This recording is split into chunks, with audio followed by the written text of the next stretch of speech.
September is a time for raising awareness about brain aneurysms. To tell us about efforts to help people living with the health problem in Massachusetts is the executive director of the Brain Aneurysm Foundation, Christine Buckley. Thank you very much for being with us again, Christine. Thank you, Chris. For people who are not familiar with this, what exactly is a brain aneurysm? It's a weakening in the vessel in the brain where the constant flow of blood over time ends up continuing to weaken this vessel and ultimately form an outpouching where the blood fills and forms basically a sac.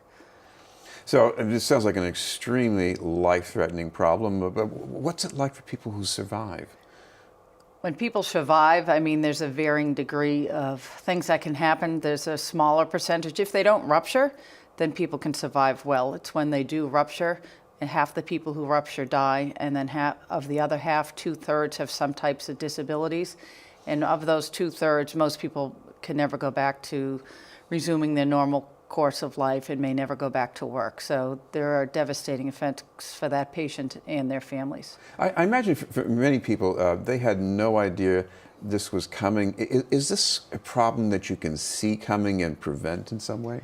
It is a disease that takes most people by surprise when it happens, and that's in large part the core of what the foundation is raising awareness and education so people do pay attention to some of the telltale signs, such as headaches that they normally don't have, pain behind the eye, stiff neck, or even sometimes just flu-like symptoms that don't go away. So that's, part of what we're trying to do, and what this opportunity being here is also good for, to let the general public know what those signs and symptoms are. Because something we like to say a lot, that brain aneurysms are treatable and beatable. Well, one of your goals is to help the families that are living with the problem. What do you do for them?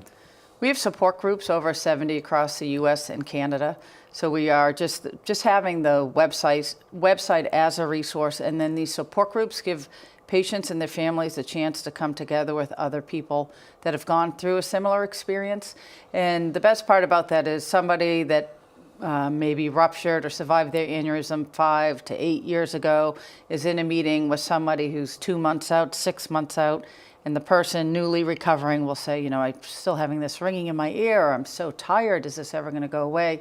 And then people who are further out are there to encourage them and let them know the recovery process is basically endless and through the rest of their lives. But oftentimes, things they are experience early in their recovery will get better over time. Never back to 100% or normal in many of the cases, but, they do improve. Well, it sounds like morale, but I guess morale is critical to recovery, right? Oh, absolutely it is, because, these people will tell you what they have to get used to is their new normal. So outwardly, they can look like the same person pre-surgery, but like one survivor has said to me when people come up, oh, you look great. He said, but I'm not the same if you look under the hood. So there's a lot people deal with in terms of depression and just not being able to go to work if that's what they used to do, and help take care of their families in the same way that they used to. So there is a lot of change that the patient and the family has to adapt to. So just having those support groups and the resources for them to understand what they went through is a major medical event, in that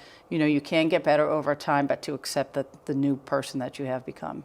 This has been News. We're talking with Christine Buckley from the Brain Aneurysm Foundation. Christine, I imagine when somebody is recovering and they're being treated, they got to deal with physicians, specialists, and they got to know what questions to ask. They got to learn to be an advocate for themselves. Does the support group phenomenon help with that too? Oh, absolutely. And that's even the foundation office itself and the website. We answer questions like that for people via email and on the phone every day. And the same with the support group, because people need to know that we're not a medical organization, so we can't speak specifically to an individual patient's personal problems or questions or concerns and always refer them back. But we can tell them what people generally go through, what are the most common questions and most common fears, either before going into surgery or afterwards. Well, another thing you're trying to do is encourage more research, and you've provided some grants for that. What kind of things are being explored?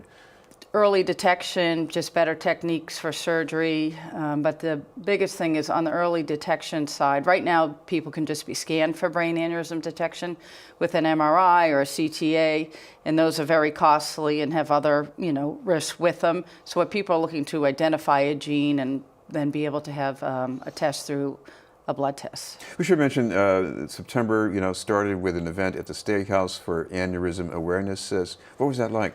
So September's Brain Aneurysm Awareness Month, and it was great. On September 7th, we were at the State House with Governor Baker and Lieutenant Governor Polito just to help kick off, what this is all about. And our slogan this year we developed was Awareness Matters, because there's been so many stories of people being covered in the paper talking about their experience that has led other people then actually to go get scanned because of their symptoms and lead to that detection prior to rupture and making a big difference in many people's lives. So it was great to have the support of Governor Baker and Lieutenant Governor Polito to kick it off here in Massachusetts. Just finally, mention that if people would like some information or ask some questions, you've got a website they can go to? Absolutely. It's bafound.org, so bafound.org.